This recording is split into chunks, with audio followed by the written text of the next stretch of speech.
Morning বন্ধুরা, আমি আবার চলে এসেছি একটা নতুন দিন নিয়ে তোমাদের কাছে। তোমরা সকলে কে কেমন আছো?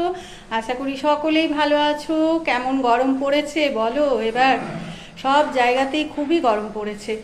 আমিও ভালো আছি। আমার শাশুড়ি বৌমার হিসেবে তোমাদেরকে জানাই আমার আন্তরিক ভালোবাসা ও শুভেচ্ছা। যারা আমার পরিবারে নূতন বন্ধু হয়ে এসেছে আমাকে ভালোবেসে, তাদেরকেও জানাই আমার প্রাণ ভরা ভালোবাসা। স্নান করে এলাম, পুজো করে এলাম, এরপর যাব রান্নাতে। কি কি রান্না করব তোমাদেরকে দেখাবো, সাথে থেকো। চলো, দেখো সব সবজি কেটে নিলাম। আজকে শনিবার, সব নিরামিষ। প্রচণ্ড গরম পড়েছে, একদম প্লেন ঝিঙে আলু কেটেছি, পোস্ত করব। আর এখানে ভেন্ডি আলু কেটেছি, একটু ঝাল ঝাল করে সর্ষে করব, সর্ষে দিয়ে চচ্চড়ি। আর এখানে আম কেটেছি, আমের পাতলা ঝোল করব। ডাল আর করব না। চলো, আজকে শনিবার দিন প্লেন রান্না করব। প্রচণ্ড গরম। একে একে চাপাই, প্রথমে ভাত চাপাই, তারপর রান্না করব। আর তোমরা আমার পাশে অনেকেই আসছো, খুব ভালো লাগছে, আমিও একটু উৎসাহিত হচ্ছি। আর প্রথমে ভাবি আর করব না, থাক আজ আর ভিডিও করব না, আবার একটা নেশার মতো করে মানে না করব না, কালকে ভিডিও দেয়া হবে না, এইভাবে আবার করি। চলো ঠিক আছে, এবারে রান্না করতে যাই। চলো, রান্না করতে চলে এসেছি। আগে ভেন্ডি চচ্চড়িটা চাপিয়ে নিই। কড়াই বসালাম, তেল দেব, আর লঙ্কা সর্ষে বেটে নিয়েছি,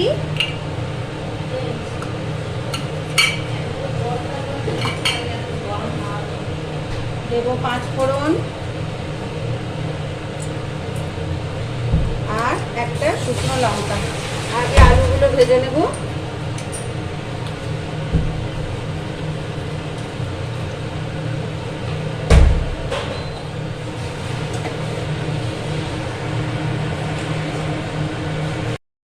তেল গরম হয়ে গেছে, আলুগুলো ভেজে নিই আগে।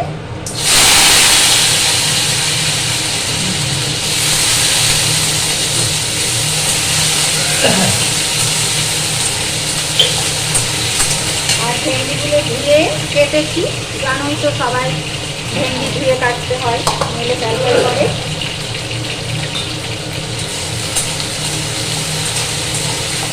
আলুটা ভেজে নিই।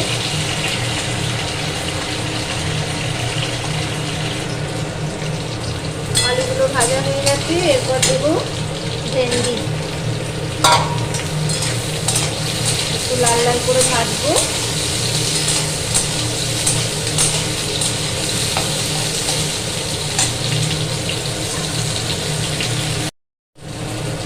ভাজা হয়ে গেছে, এরপর দেবো একটু নুন আন্দাজ মতো,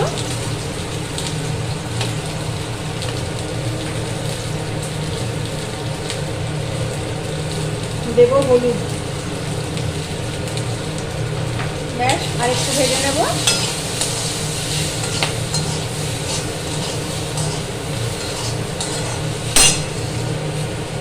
আর সর্ষে আর লঙ্কা বেটে একটু জল দিয়ে গুলে নেব, নিয়ে দিয়ে দেবো।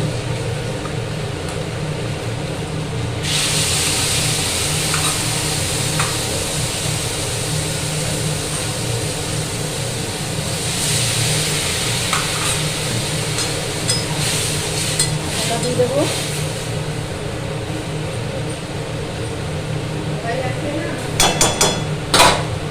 সেদ্ধ হোক, আঁচটা কম করে দেবো।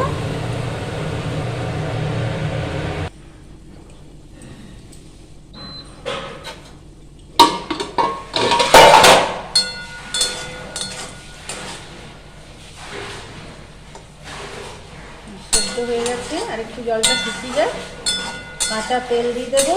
ব্যাস, ভেন্ডি আলুর ঝাল ঝাল সর্ষে দিয়ে চচ্চড়ি হয়ে গেল।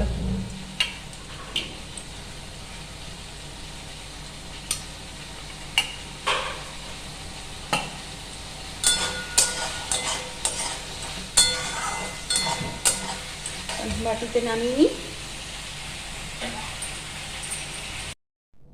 এরপর চাপাবো ঝিঙে পোস্ত।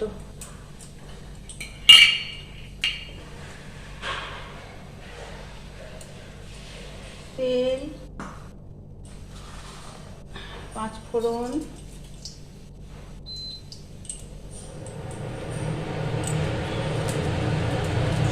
লঙ্কা,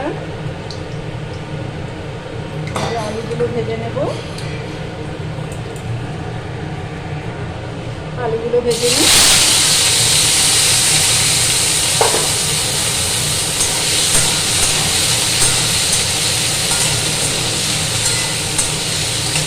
আলুগুলো একটু ভাজা হয়ে যায়, তারপর ঝিঙেটা দেবো।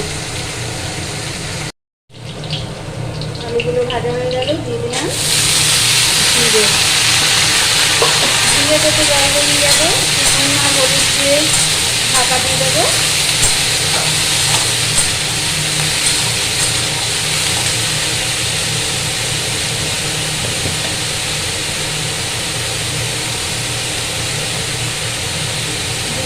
দেবো না, জিরেতে জল বেরিয়ে যাবে। আর একটু মতো দেবো হলুদ। গ্যাস এরপর থালা ঢাকা দিয়ে দেবো, গ্যাস আস্তে করে দেবো। ততক্ষণ আমি পোস্ত আর লঙ্কাটা বেটে চলে আসি, সেদ্ধ হোক এটা।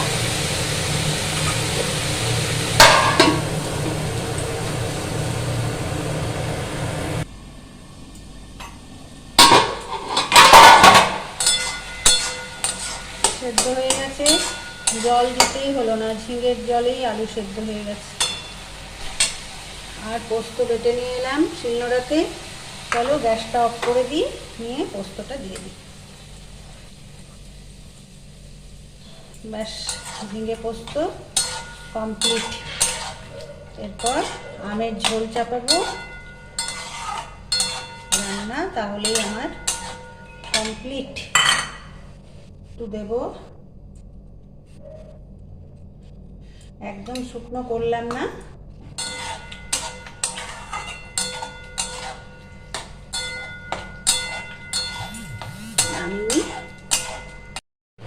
আমের ঝোলটা চাপাতে তেল দিলাম, গোটা সর্ষে আর শুকনো লঙ্কা। এরকম করে আমের ঝোল না গ্রীষ্মকালে খাওয়াও ভালো, লু লাগে না, আর পোস্তর সাথে খেতে খুব ভালো লাগে। একটু হালকা ভাজবো, আর গোটা সর্ষেটার একটা সুন্দর সেন্ট বেরোবে। একটু মতো হলুদ দেবো, এই নুন দেবো, পাতলা করে ঝোলটা করবো। চাটনির থেকে না এটা পোস্তর সাথে খুব ভালো লাগে। হালকা ভেজে জল দিয়ে দেবো, সেদ্ধ হয়ে যাবে।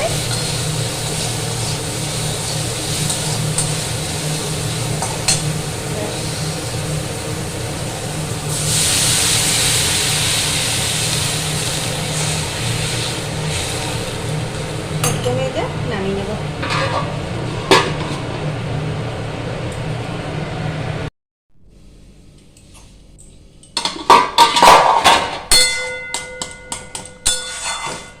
আমগুলো সেদ্ধ হয়ে গেছে,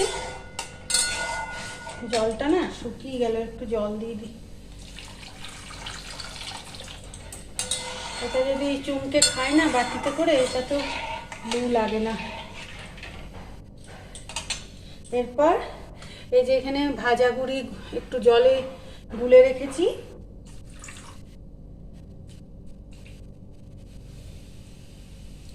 দিয়ে দিলাম। একটু ফুটে উঠে নামিয়ে নেব। কমপ্লিট কাঁচা আমের ঝোল।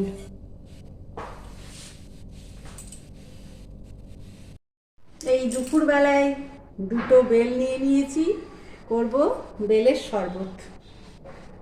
চলো করি।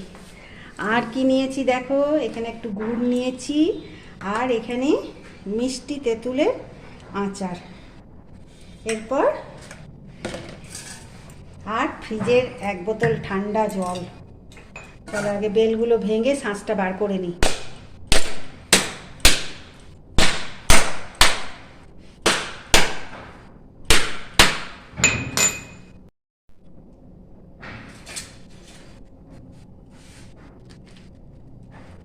পুরো শাঁসটাকে চেয়েছে বার করব।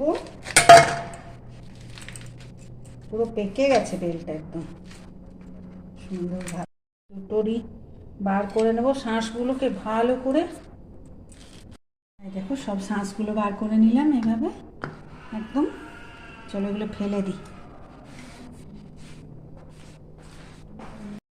এরপর এটাতে ঠান্ডা জল দিয়ে পুরো ভালো করে এইরকম করে মেখে বীজগুলোকে বার করে নেব।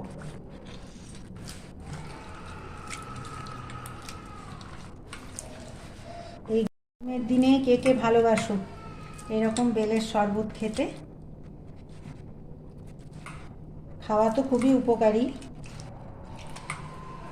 সব বীজ, তারপরে যে ছোকরার মতো এগুলো সব নিংড়ে নিংড়ে তুলে নিলাম।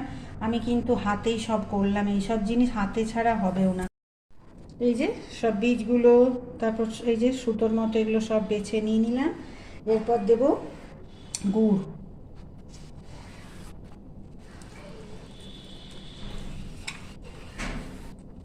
আর দেব এই যে তেঁতুলের মিষ্টি আচার।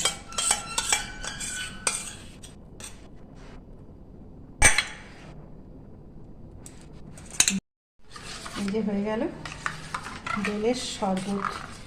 এবারে দুটো গ্লাসে নেব আর খাবো।